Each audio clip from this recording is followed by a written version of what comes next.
Mudik gratis sudah kembali dibuka, saudara. Seperti di Kota Medan, Sumatera Utara, Pemkot Medan menargetkan 4.000 penumpang untuk tujuan 12 kabupaten kota di Sumatera Utara.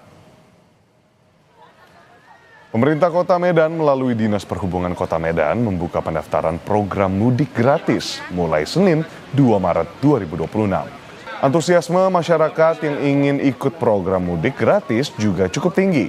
Pada Senin, pendaftaran program mudik gratis sudah mencapai target 4.000 calon penumpang. Pelaksana tugas Kepala Dinas Perhubungan Kota Medan Suryono mengatakan program mudik gratis dengan bus dibuka hingga 4 Maret 2026. Namun karena kuota sudah terpenuhi, pendaftaran pun langsung ditutup.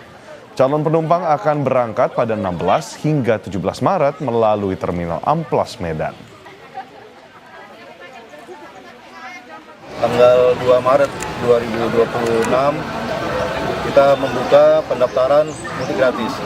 Dan dari data yang kita peroleh bahwa untuk kuota yang sebanyak 4.000 kuota pada tahun ini yang menuju ke 12 daerah tujuan ini sudah terpenuhi.